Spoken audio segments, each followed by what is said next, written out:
96.7 FM. Life with Hit. Very, very good morning and welcome to Life with It on Hit 96.7 FM. This is Maya and ഇത് ഇനിയിപ്പോൾ എന്തായാലും നമ്മുടെ breakfast ക്ലബിന്റെ ഒരു continuation ആണ് നമ്മൾ ഇനിയിപ്പോൾ അങ്ങോട്ട് ചെയ്യാൻ പോകുന്നത്.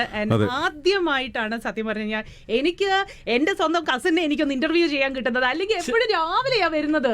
രാവിലെ വരും നിങ്ങൾ. ഈ സമയത്ത് ഇപ്പോഴാണ് ആദ്യം ഇന്റർവ്യൂ ഞാൻ അറ്റൻഡ് ചെയ്തിട്ടുള്ള പോലെ തോന്നില്ല. ഇല്ല, ഞാൻ എപ്പോഴും ഇങ്ങനെ കൂടെ ഉണ്ടാവും, പക്ഷെ അവരുടെ ഷോയിലാണ് എപ്പോഴും രാജു വരുന്നത്. രാജു പറഞ്ഞിട്ടുണ്ട് ഏറ്റവും നല്ല ഷോയിൽ രാവിലെ വരണമെന്നുള്ളത്. അപ്പൊ അതുകൊണ്ടാണ് എപ്പോഴും പറഞ്ഞിട്ട് ഞാൻ ഓർക്കുന്നുണ്ടായിരുന്നു.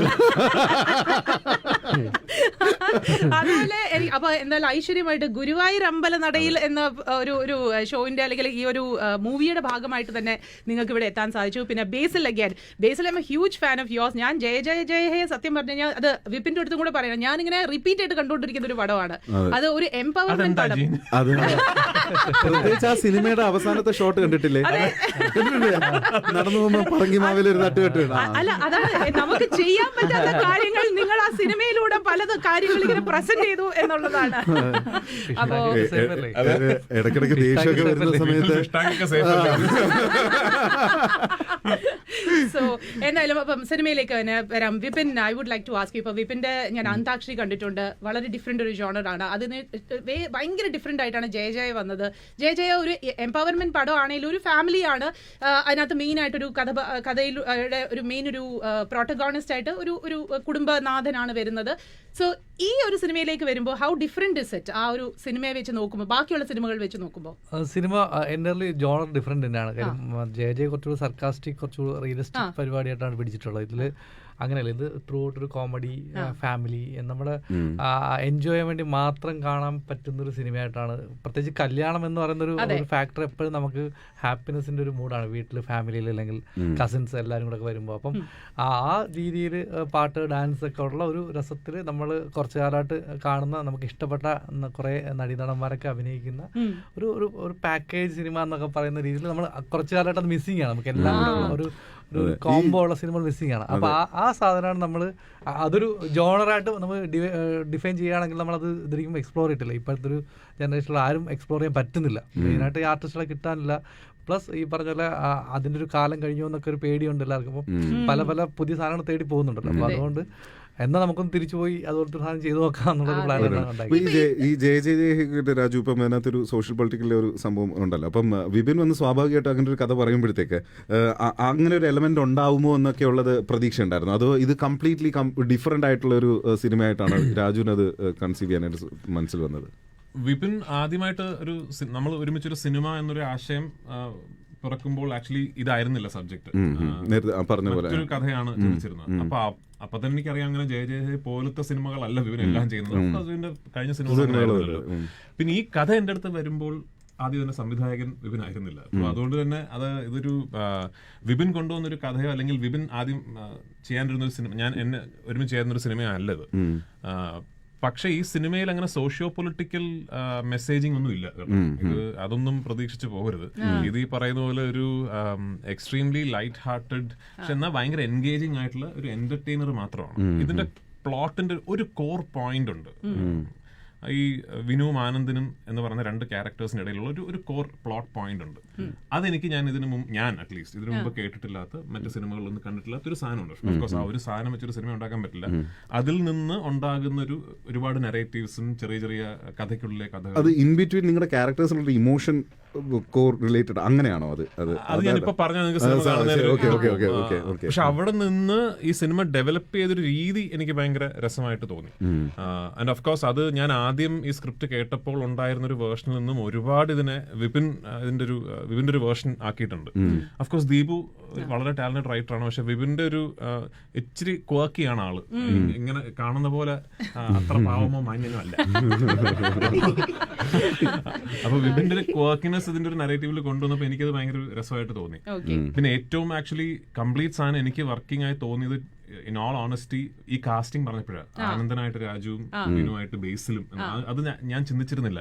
ഈ കഥ ആദ്യം ഞാൻ കേട്ടപ്പോ വിനുവായിട്ട് ഞാനും മറ്റൊരു കുറച്ചുകൂടെ സീനിയർ ആയിട്ടുള്ള ആക്ടർ ആനന്ദനായിട്ട് അഭിനയിക്കുക എന്നുള്ളതായിരുന്നു. അപ്പൊ എല്ലാം കൂടെ ഒരു നല്ല പരിപാടിയായിട്ട് തോന്നി. പിന്നെ വിപിൻ പറഞ്ഞ പോലെ ഇങ്ങനത്തെ ഒരു സിനിമ നടന്നിട്ട് കുറെ നാളുകളായി. ഈ ഇത്രയും ആർട്ടിസ്റ്റുകളും ഇതിന്റെ ഒരു ക്ലൈമാക്സ് എന്നൊക്കെ പറഞ്ഞാൽ പണ്ടത്തെ നമ്മൾ കണ്ടിട്ടുള്ള സിനിമകളിലെ ഈ സിനിമയിലെ എല്ലാ ആർട്ടിസ്റ്റുകളും വലിയൊരു ക്ലൈമാക്സ്, അതൊക്കെ ഞാൻ അങ്ങനത്തെ ഒരു ക്ലൈമാക്സിൽ അഭിനയിച്ചിട്ടോ കണ്ടിട്ടോ ഒക്കെ തന്നെ ഒരുപാട് വർഷങ്ങളായെന്ന് തോന്നുന്നു. അപ്പൊ അതൊരു ഒരു കൊള്ളാം, ഒരു റിഫ്രഷിംഗ് പരിപാടി ആയിരിക്കും തോന്നി. ഇപ്പം രാജുവിന്റെ ഇപ്പം നന്ദനം സ്റ്റാർട്ട് ചെയ്തത് സത്യം ഗുരുവായൂരപ്പന്റെ ഒരു തീം വെച്ചിട്ടാണ് സ്റ്റാർട്ട് ചെയ്തത്. ഇപ്പം ആഫ്റ്റർ ഓൾമോസ്റ്റ് 20 years അല്ലേ, 2021 more than 20 years തിരിച്ച് ഗുരുവായൂർ അമ്പല നടയിൽ തന്നെ വന്ന് നിൽക്കുകയാണ്. This journey has been fantastic for you. നമ്മളെല്ലാം ഫോളോ ചെയ്യുന്നുണ്ട്. ആൻഡ് ഓരോ ക്യാരക്ടേഴ്സും വരുമ്പോഴത്തേക്കും we are like looking forward. Okay, ഇത്തവണ എന്താണ് രാജു ഡിഫറെന്റ് ആയിട്ട് ചെയ്യുന്നത്.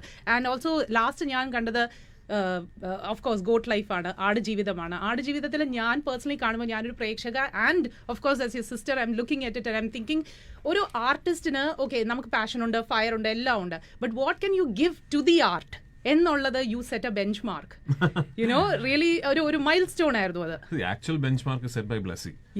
അദ്ദേഹമാണ് അതിന്റെ ഒരു ഞാൻ എപ്പോഴും പറയും, ആ സിനിമയുടെ മേക്കിംഗ് കാലയളവിനിടയിൽ ഞാൻ വേറെ എത്രയോ സിനിമകൾ ചെയ്തിട്ടുണ്ട്, ഇൻക്ലൂഡിംഗ് ഗുരുവായൂരമ്പലം നടയിൽ നിന്ന് സിനിമ പിറവിയെടുക്കുന്നത് പോലും, ദ പ്രോജക്ട് സ്വിച്ച് ഓൺ ആകുന്നത് പോലും അപ്പോഴും ആടുജീവിതം തീർന്നിട്ടില്ല. ഞാൻ ഗുരുവായൂരമ്പലം നടയിലെ കഥ കേൾക്കുമ്പോൾ ആടുജീവിതത്തിന്റെ ഫസ്റ്റ് ഷെഡ്യൂൾ പോലും തുടങ്ങിയിട്ടില്ല, ഒറിജിനൽ സ്ക്രിപ്റ്റ് കേൾക്കുമ്പോൾ. അപ്പൊ അത്രയും കാലയളവിൽ ഞാനല്ല ആ ഒരൊറ്റ സിനിമ മാത്രം എന്നൊരു യാത്ര നടത്തിയത്, അത് ബ്ലെസ്സിയാണ്. സോ എപ്പോഴും whenever there is discussions around how much I have invested into that film, okay, I keep saying all that is dwarfed because you have to actually first talk about Blessy. And എനിക്ക് ഏറ്റവും വലിയ സന്തോഷം എന്ന് പറഞ്ഞാൽ ബ്ലെസ്സി ചേട്ടന്റെ ആ ഒരു എഫേർട്ടിന് ഒരു വലിയ പാരിതോഷികം പ്രേക്ഷകർ കൊടുത്തു എന്നുള്ളതാണ്. യു വോണ്ട് ബിലീവ് ദിസ്, ആ സിനിമ റിലീസിന്റെ തലേ ദിവസം വരെ ആ സിനിമ കണ്ടിട്ട് വളരെ മുതിർന്ന സിനിമയെക്കുറിച്ച് നല്ല അറിവുള്ള ആൾക്കാർ ബ്ലെസ്സി ചേട്ടനോട് എന്നോടും പറഞ്ഞ് ഫാന്റാസ്റ്റിക് ഫിലിം, ബ്യൂട്ടിഫുൾ സിനിമയാണ്, നിങ്ങൾക്ക് ഒരുപാട് അംഗീകാരങ്ങളൊക്കെ കിട്ടും, പക്ഷെ ഇത് തിയേറ്ററിക്കലി അല്ലെങ്കിൽ കമേഴ്ഷ്യലി എങ്ങനെ വർക്കാകും എന്നുള്ളത് നമുക്ക് വി ഡോണ്ട് നോ. അത് പൊളിച്ചടുക്കിയ പ്രേക്ഷക ഐ തിങ്ക് അത് എന്താണെന്നറിയോ, എനിക്ക് തോന്നുന്നു അതിന്റെ one of the main reason I feel when I am looking at it, നിങ്ങൾ ഭയങ്കര ക്ലോസ് ആണല്ലോ സിനിമയായിട്ട്, ഞാനിപ്പം അതിൽ നിന്നും ഭയങ്കരമായിട്ട് വിട്ടു നിൽക്കുന്ന ഒരാളാണ്.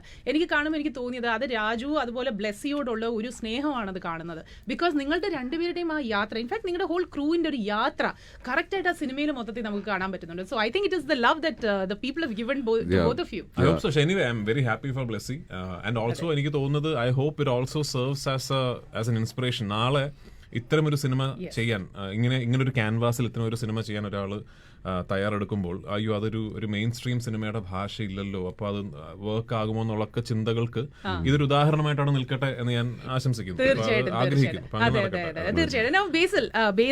ആലോചിക്കായിരുന്നത് ആടുജീവിതത്തിന്റെ കഥ ആദ്യം പറഞ്ഞ സമയത്ത് പ്രിയമത കാതരയാണോ പോലും ആയിട്ടില്ല.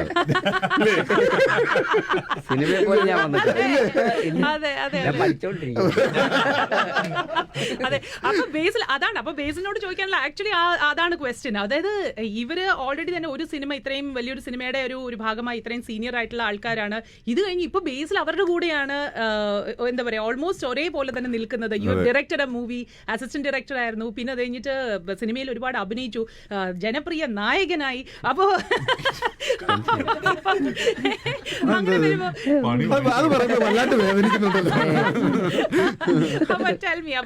ബേസിലിന്റെ ഈ ഒരു ക്യാരക്ടർ, ഈ ഒരു സിനിമയിൽ, കാരണം സംവിധായകനാണ്, അപ്പൊ ഒരു സംവിധായകന്റെ അടിയിൽ വർക്ക് ചെയ്യുമ്പോഴത്തേക്കും അതിന്റേതായിട്ടുള്ള നിങ്ങൾക്ക് ഗിവ് ആൻഡ് ടേക്ക് അഭിനയിക്കുന്നു. അതെ അതെ അതെ. അപ്പൊ അങ്ങനെ വരുമ്പോൾ അതിന്റെ ഒരു ഗിവ് ആൻഡ് ടേക്ക് ഈ സിനിമയുടെ ഒരു എക്സ്പീരിയൻസ്. അല്ല, സംവിധായകരുടെ കൂടെ അഭിനയിച്ചിപ്പോ ശീലമായി. ഇപ്പൊ എല്ലാ സംവിധായകരും അഭിനയിക്കുന്നുണ്ടല്ലോ, ഇപ്പൊ അതൊരു പുതുമയല്ല ആക്ച്വലി.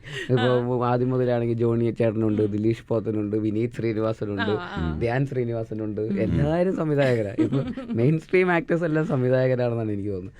പക്ഷെ ഇവരുടെ കൂടെയൊക്കെ വർക്ക് ചെയ്യുമ്പോൾ ഇപ്പോൾ വിപിൻ ചേട്ടൻ്റെ കൂടെയാണെങ്കിൽ എനിക്ക് ജയജയയുടെ എക്സ്പീരിയൻസ് ഉണ്ട്.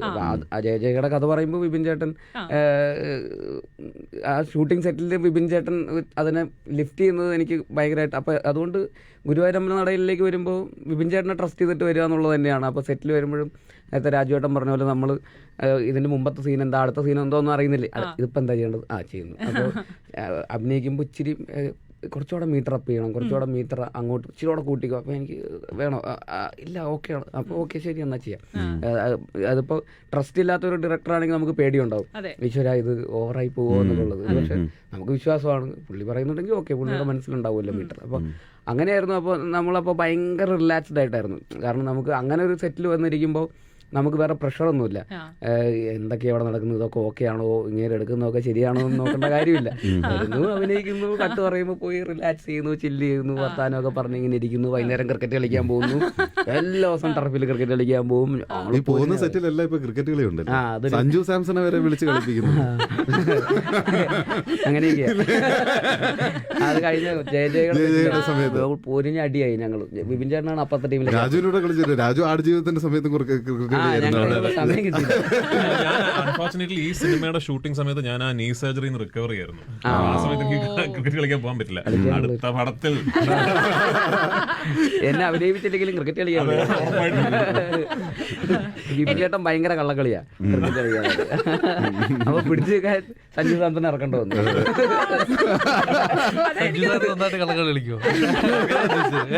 ഞങ്ങൾ കഴിവ് കൊണ്ട് നേരിടും. അതൊന്ന് ആലോചിച്ച് നോക്കിയ, ജയത്തിന് വേണ്ടിയിട്ട് ഏത് വഴിയും തെരഞ്ഞെടുക്കുന്ന ആളാണ്. അത് കേട്ടെ, ശക്തിമാനെ പറ്റി കേൾക്കുന്നുണ്ട്. എന്തെങ്കിലും അപ്ഡേറ്റ് ഉണ്ടാവുമോ ഉടനെ? പഴയ സീരിയൽ, അത് പഴയ സീരിയൽ. ശരി. അപ്പൊ പിന്നെ രാജുവിന്റെ ഓഫ്കോഴ്സ് ബോളിവുഡിന്റെ ഒരു മെയിൻ ഒരു മൂവി കഴിഞ്ഞ വർഷം ഇറങ്ങിയതാണ്, അഗൈൻ ബഡേ മിയ ഛോട്ടെ മിയ. അപ്പോൾ അതും ഇതേപോലെ തന്നെ was the talk of the town. So let me ask, ഇപ്പം ആടുജീവിതത്തിനകത്ത് വളരെ സീരിയസ് ആണ്, അതിന്റെ ഇന്റൻസ് ആണ് കഥ. ഗുരുവായൂർ അമ്പലനടയിൽ വരുമ്പോഴത്തേക്ക് നിങ്ങൾ, എനിക്ക് തോന്നുന്നു ഇതുപോലെ തന്നെയായിരുന്നു, ഭയങ്കര ചില്ലായിരുന്നു തോന്നുന്നു. Was it A conscious decision, എനിക്കൊരു ലൈറ്റ് മൂവി ചെയ്യണം, അങ്ങനെ എന്തെങ്കിലും ആയിരുന്നോ?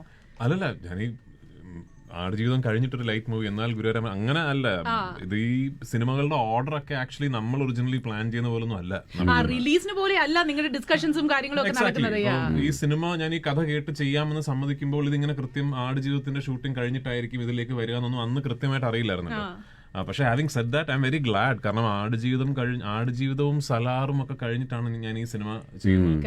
അപ്പൊ എന്നെ ആൻഡ് ഓൾസോ ഇൻ ബിറ്റ്വീൻ എമ്പുരാന്റെ ഒരു ഷെഡ്യൂൾ കഴിഞ്ഞിട്ടില്ല എമ്പുരാന്റെ പ്രീ പ്രൊഡക്ഷൻ നടക്കുന്ന സമയത്ത് ആ സിനിമയുടെ ഈ ലൊക്കേഷൻ കണ്ടുപിടിക്കൽ ഒരു വലിയ പരിപാടിയായിരുന്നു. അപ്പൊ എനിക്ക് അതിന്റെയൊക്കെ ഇടയിൽ എനിക്ക് നേരത്തെ വിവൻ പറഞ്ഞ പോലെ എനിക്ക് ഇതിന്റെ സെറ്റിൽ വരുമ്പോ നീ 3 ദിവസം റിലാക്സ് ചെയ്യാൻ അങ്ങനെയായിരുന്നു എനിക്ക്. അപ്പൊ I really enjoyed being part of this film. And also ഇവൻ പറഞ്ഞ പോലെ the team was very good. കൃത്യമായിട്ട് കാര്യങ്ങൾ അറിയുന്ന എങ്ങനെ എക്സിക്യൂട്ട് ചെയ്യുന്ന അറിയുന്ന അങ്ങനത്തെ ഒരു ടീം ഉള്ളപ്പോ ഈവൻ ആസ് എ പ്രൊഡ്യൂസർ ഒരു സമാധാനമുണ്ട്, കൈവിട്ട് പോകുന്നില്ല, പരിപാടി ഒക്കെ ആയിരിക്കും എന്നുള്ള.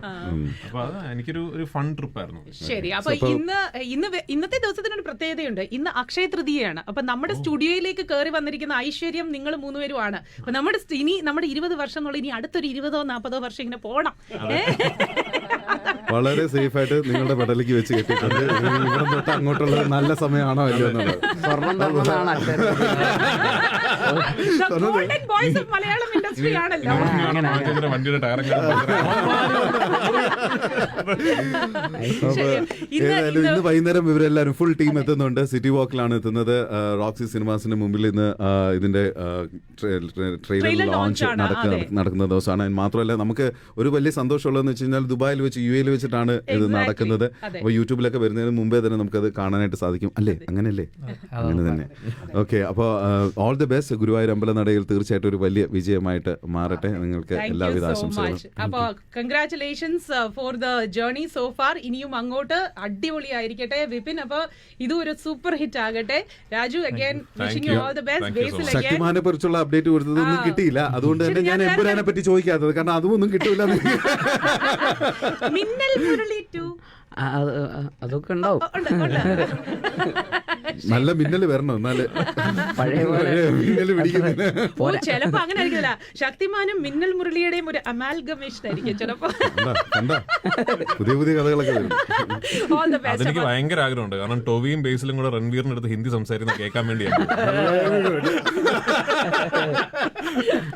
Thank you so much. അപ്പോൾ ഓൾ ദ ബെസ്റ്റ്. അപ്പൊ ഇന്ന് വൈകിട്ട് നമുക്ക് 7:30 കാണാം. Okay, all right. Thank you so much. Ladies and gentlemen, stay